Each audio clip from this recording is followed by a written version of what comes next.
Hey guys, welcome back to another video. So, new year, I'm just kind of pumping them out, but it's just lately I've had a lot to do. So, as per my last video, you guys would have seen that my brake booster had some problems. And by problems I mean my dump pipe fell off when I was out and I didn't reheat wrap it properly and it melted a hole in it. And I temporarily fixed it and it worked. But that temporary fix is not going to last forever. So today, I'm putting a new brake booster in. I've kind of just gotten started here already, but our new brake booster's here. So I got that off Marketplace, and I put some heat shielding on it as well. So among that heat shielding, the heat wrap around the dump pipe and the actual heat shielding that is on there as well, we shouldn't have this issue again. And it's got a decent V-bend clamp on it now, so hopefully we're all good. I will eventually, when I get the exhaust changed at the rear section, which will be very soon, I'm also going to get a flex put in this dump pipe so it doesn't get movement in it as well. But anyways, I've got started by taking out, disconnecting the master cylinder from the booster. All the brake lines are still connected, so I'm going to try and replace it again without removing the master cylinder, because I don't really want to have to bleed the brakes. But worst comes to worst, if I have to do it, I have to do it. So I've also pulled out cruise control module there. I don't know whether I'm going to put it back in because I don't actually have cruise control buttons anymore, because I've got the aftermarket steering wheel in there and I sold the original one. So I don't actually have cruise control buttons, so there's really no point of having it in there. So having one less cable to worry about getting melted through is a bonus. But anyways, I may end up putting it back in just because, I don't know. But yeah, so let's get started. I'm just going to jump inside the car now and get under the dash, which is always fun, and unbolt the booster and disconnect the brake pedal. So yeah, all right, all good. So good news. Didn't need to undo the master cylinder, like the brake lines off the master cylinder, which is perfect. Saves me so much time. So yeah, we'll get this one out. That was pretty easy. So I just did basically, if you look back at my other video, same thing. Just pulled the 2 bolts off, undid the brake switch, and took it off the brake pedal. Easy peasy. Alrighty guys, so we've got a new one here. So we'll slot this one in and then do the same thing and get it all done up. Alrighty, so same thing. Thought I'd video just me putting it back in just so you guys can see and you don't have to go hunting back through other videos, because it was a couple of years ago that I actually did the brake booster.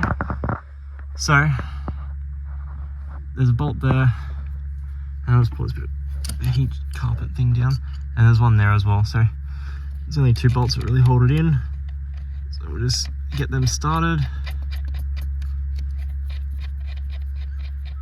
We won't do them all the way up, leave them a little loose so that way you can actually get movement out of the booster, and it makes it a lot easier to actually get the brake pedal back on, because you can not only just move around the pin, but you can also move the brake booster slightly.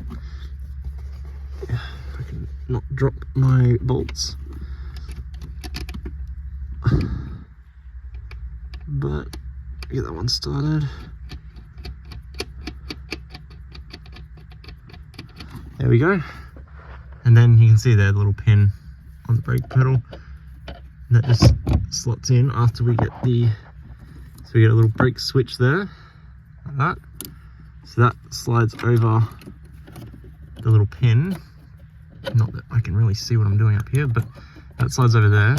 I'll just get it on the pedal and on the pin. And there's also a little rubber seal that goes in there, so I'll just grab that like so. So it took way longer than it should have, but yeah, slides over the little rubber seal that goes in between the actual booster pin and the brake switch. And then there's a little green one that looks like that, which goes on the outside, and this is basically just a little spacer between the brake switch and the little locking pin that goes on it, which is a little yellow pin. I mean, it's yellow in mine, maybe different in someone else's, but I think the majority of it would be yellow. Alrighty, so this is in there all nice and tight.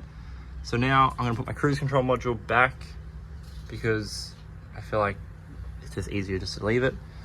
and then I'll address it another day, and then I'll put this back on, zip tie everything back into place, like the cables and everything, and then hopefully we'll be all good. Alrighty, all done. We're all back together. All the cables are zip tied up and away. I gotta trim that one still.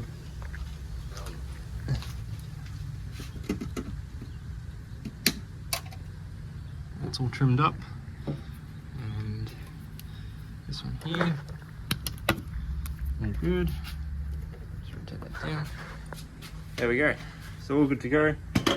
So now all I need to do is test run it, but I'll do that in a minute, as me and my partner Lizzie, who owns a Celica, have just bought a new car, and it is a RAV4.